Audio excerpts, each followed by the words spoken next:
మధ్య ఎన్ఎఫ్టీల గురించి చాలానే వింటున్నాం కదండి. ఎవరో గీసిన డిజిటల్ బొమ్మకు లక్షలు, కోట్లు పెట్టి కొంటున్నారనే వార్తలు చూస్తూనే ఉన్నాం. అసలు ఏంటవి? ఎందుకంత క్రేజ్? వాటి కథేంటో ఈరోజు చాలా సింపుల్గా స్పష్టంగా తెలుసుకుందాం. ఎన్ఎఫ్టీల అవసరమేంటో అర్థం కావాలంటే ముందు ఈ చిన్న ప్రశ్న గురించి ఆలోచిద్దాం. అనుకుందాం, మనలో ఒకరు ఫోన్లో ఒక అద్భుతమైన ఫోటో తీశారు. దాన్ని ఇంటర్నెట్లో పెట్టగానే ఎవరైనా సరే చాలా సులువుగా కాపీ చేసి వాట్సాప్లో ఫార్వర్డ్ చేసి చివరికి తమది అని కూడా చెప్పుకోవచ్చు. మరి అలాంటప్పుడు ఆ ఫోటోకి అస్సలైన ఓనర్ మనమే అని ఎలా నిరూపించగలం? సరిగ్గా ఇక్కడే ఎన్ఎఫ్టీలు రంగంలోకొస్తాయి. సో ఎన్ఎఫ్టీల గురించి ఉన్న కన్ఫ్యూజన్ని పూర్తిగా క్లియర్ చేసుకోవడానికి మనం ఈ 6 అంశాల గురించి స్టెప్ బై స్టెప్ మాట్లాడుకుందాం. ముందుగా ఎన్ఎఫ్టీ అంటే ఏంటి? అది ఎందుకు అవసరం? ఎలా పనిచేస్తుంది? అసలు దాని విలువ ఏంటి? అందులో ఉన్న రిస్కులేమిటి? చివరగా దాని భవిష్యత్తు ఎలా ఉండబోతోందో వివరంగా చూద్దాం. రైట్, మొదటి విషయానికి వద్దాం. అసలు ఈ నాన్ ఫంజిబుల్ టోకెన్ అనే పెద్ద పేరుకి అర్థమేంటో ముందుగా విడదీసి చూద్దాం. చాలా సింపుల్ ఇది. చాలా సింపుల్గా చెప్పాలంటే ఎన్ఎఫ్టీ అనేది ఒక డిజిటల్ ఆస్తికి సంబంధించిన ఒక డిజిటల్ రిజిస్ట్రేషన్ పత్రం లాంటిది. ఒక స్థలానికి డాక్యుమెంట్ ఎలాగో ఒక డిజిటల్ ఆర్ట్కి ఎన్ఎఫ్టీ కూడా దాదాపు అలాగే అనమాట. ఇది బ్లాక్ చైన్ అనే టెక్నాలజీ మీద రికార్డ్ అయి ఉంటుంది కాబట్టి దీన్ని ఎవ్వరూ మార్చలేరు, ట్యాంపర్ చేయడం అస్సలు కుదరదు. ఈ యొక్క తేడాను అర్థం చేసుకుంటే ఎన్ఎఫ్టీ కాన్సెప్ట్ మొత్తం చాలా ఈజీ అయిపోతుంది. చూడండి, ఫంగిబుల్ అంటే ఒకదానితో ఒకటి మార్చుకోగలిగేవి. ఉదాహరణకు, ఒకరి దగ్గరున్న 100 రూపాయల నోటుకి ఇంకొకరి దగ్గరున్న 100 రూపాయల నోటుకి విలువ ఒక్కటే కదా, వాటిని మార్చుకోవచ్చు. కానీ నాన్ ఫంగిబుల్ అలా కాదు. ప్రపంచ ప్రఖ్యాతిగాంచిన మోనాలిసా పెయింటింగ్ లాంటివి ప్రపంచంలో ఒక్కటే ఉంటుంది, దానికి బదులుగా ఇంకోటివ్వలేం. మన ఇంటి డాక్యుమెంట్ కూడా అంతే. ఎన్ఎఫ్టీలు ఈ రెండో రకానికి చెందినవి, యునీక్, వాటిని దేనితోనూ రీప్లేస్ చేయలేం. ఇక్కడ మనం గుర్తుంచుకోవాల్సిన అతి ముఖ్యమైన విషయం ఇదే. ఒక డిజిటల్ ఫైల్ను అంటే ఫోటోని గాని వీడియోని గాని ఎవరైనా సరే కాపీ చేయవచ్చు, దాన్ని ఆపలేము. కానీ దాని యాజమాన్యాన్ని అంటే ఓనర్షిప్ను మాత్రం కాపీ చేయలేరు. ఎన్ఎఫ్టీ చేసే ముఖ్యమైన పని అదే. ఆ ఓనర్షిప్ ఎవరిదో స్పష్టంగా తిరుగులేకుండా చెప్పడం. సరే, ఎన్ఎఫ్టీ అంటే ఏంటో ఒక ఐడియా వచ్చింది.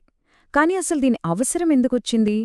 డిజిటల్ ప్రపంచంలో ఇది ఏ సమస్యలను పరిష్కరిస్తుందో ఇప్పుడు చూద్దాం. ముఖ్యంగా డిజిటల్ ఆర్టిస్టులకు ఇది ఒక వరం లాంటిది. ఎందుకంటే వాళ్లు కష్టపడి చేసిన ఆర్ట్కి అసలైన ఓనర్షిప్ని నిరూపించుకోవచ్చు. అంతకంటే ముఖ్యంగా వాళ్ల ఆర్ట్ భవిష్యత్లో ఎప్పుడూ, ఎక్కడ, ఎన్నిసార్లు అమ్ముడైనా ప్రతిసారీ ఆటోమేటిక్గా వారికి రాయల్టీ రూపంలో డబ్బొస్తుంది. ఇది వారికి సరికొత్త ఆదాయ మార్గాలను తెరుస్తుంది. మరి ఒక ఎన్ఎఫ్టీ ఎలా పుడుతుంది? అది ఒకరి దగ్గర్నుంచి ఇంకొకరికి ఎలా వెళ్తుంది? ఆ టెక్నికల్ ప్రాసెస్ను ఇప్పుడు చాలా సింపుల్గా, క్లుప్తంగా పరిశీలిద్దాం.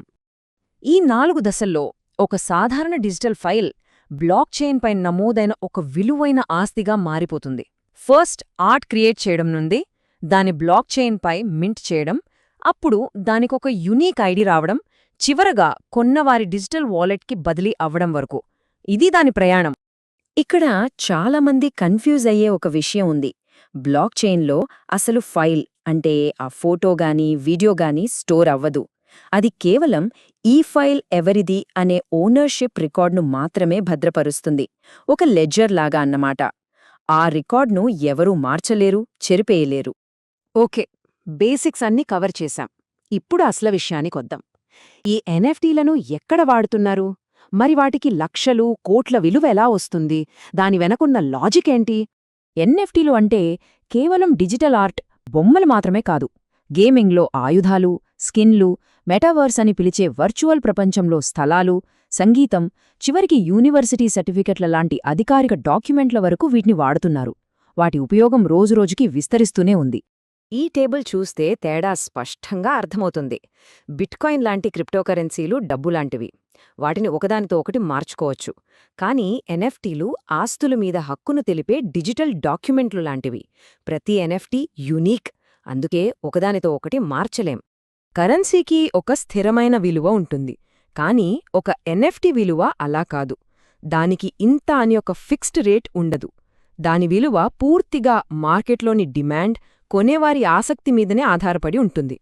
అంటే ఈరోజు ₹1,00,00,000 పలికిన ఎన్ఎఫ్టీ రేపు 0కి కూడా పడిపోవచ్చు.